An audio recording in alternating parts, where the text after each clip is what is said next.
இப்போ லேட்டஸ்ட்டாக வந்து சொன்னீங்கன்னா மெயின் ப்ராப்ளம் வந்து ட்ரக்ஸுங்க. எங்கே போனாலும் இன்றைக்கி வந்து மெயின் டாபிக் வந்து போலீஸ்கிட்டேயா இருக்கட்டும், எங்கேயா இருக்கட்டும், ட்ரக்ஸ் தான் மெயின் டாபிக். ரெண்டாவது வந்து பெண்களை வந்து இதான் ரேப்பு, இந்த மாதிரி இன்சல்ட் பண்ணுறது, இந்த மாதிரிலாம் இருக்குது.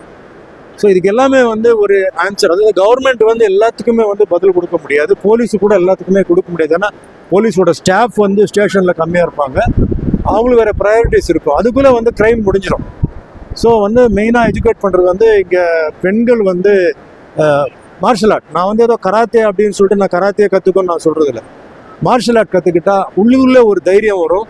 சில நேரங்களில் வந்து அவங்க எதிர்பாராமலே அவங்க வந்து ஆப்போனண்ட்டை வந்து கூட ஆட்சி தூக்கி போட்டலாம். அந்த மாதிரி நல்லா ட்ரெயின் பண்ணாங்கன்னா ஆட்சி தூக்கி போட்டலாம். இன்றைக்கி என்ன ப்ராப்ளம்னா, ஒரு பெண் வந்து இன்றைக்கி வந்து வீட்டை விட்டு வெளியே போகுதுன்னா, படிப்புக்காக இருக்கட்டும், வேலைக்காக இருக்கட்டும், திரும்பி வர வரைக்கும் தந்தை தாய்க்கு வந்து பயங்கரமான டென்ஷன்.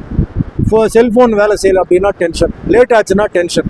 ஏன்னா அந்த மாதிரி உங்கள் சேனல்ஸ்லேயே நிறைய நியூஸ் நீங்கள் போடுறீங்க, பிரிண்ட் மீடியாவில் வரதுனால பயப்படுறாங்க, அப்படியே என்னடா பண்ணுறதுன்னு.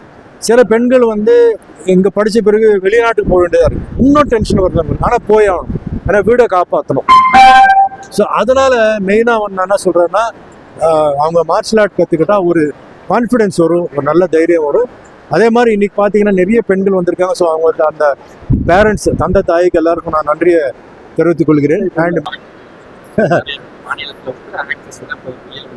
ஆமாம் சார், டைம் சேஞ்ச் ஆகிட்டே இருக்குது. ஸோ நம்ம டைம் பிரகாரம் நம்ம வந்து போயினே இருக்கணும். இப்போ நீங்கள் பார்த்தீங்கன்னா, இப்போ எங்கள் ஊரில் வந்து பவன் கல்யாண் இருக்காரு.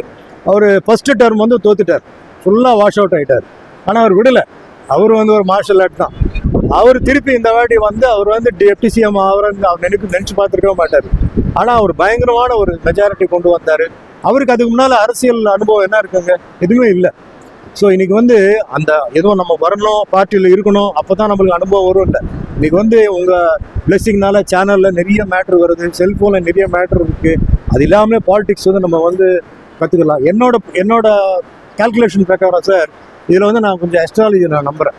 யாருக்கு வந்து அந்த கிரகங்கள்லாம் வந்து கரெக்டாக செட் ஆகுதோ அவங்க போய் அந்த சேரில் போய் உட்காருவாங்க. ஜனங்க கூட்டத்தை பார்த்து நம்ம வந்து இவங்க வந்துடுவாங்க மட்டும் நினைக்கவே கூடாது.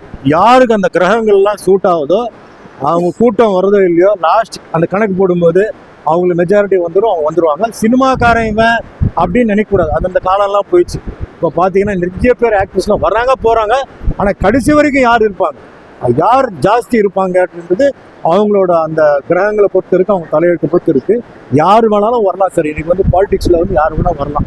பட் இன்னும் ஒரு செக்ஷன் பார்க்கும்போது பணம் வேணும். ஏன்னா பணம் வந்து பெரிய ஒரு கேம் பண்ணுது. அது இல்லாமல் பணத்தோட இந்த மாதிரி பாப்புலாரிட்டி வேணும். ஸோ இந்த மாதிரி பாப்புலாரிட்டி இருக்கிறவங்க கரெக்டாக அவங்க வந்து டைமில் வந்து உட்காந்தாங்கன்னா கண்டிப்பாக அவங்க வந்து ஜெயிக்கிறது வாய்ப்பு. சார், இப்போ வந்து விஜய் கூட நீங்கள் ஆக்ட் பண்ணியிருக்கீங்க, அதே மாதிரி இப்போ அரசியலுக்கு, தமிழ்நாட்டு அரசியலுக்கு வந்திருக்காரு, பவன் கல்யாண் மாதிரி ஜெயிக்கிறதுக்கு வாய்ப்பு சார்? அதான் இப்போ நான் சொல்லிட்டேன், அதுக்கு கொஸ்டின் ஆன்சர் அதுதான். அவர் டைம் எப்படி இருக்குன்னு எனக்கு தெரியாது, கூட்டத்தை பார்த்து நான் நம்ப மாட்டேங்க. அவர் டைம் எப்படி இருக்குன்னு தெரியாது. அவர் டைம் கரெக்டாக இருந்தது, அவர் டைம் பார்த்தா வராரா இல்லையா தெரியாது. இப்போ டைம் கரெக்டாக இருந்ததுன்னா கண்டிப்பாக ஜெயிப்பேன்.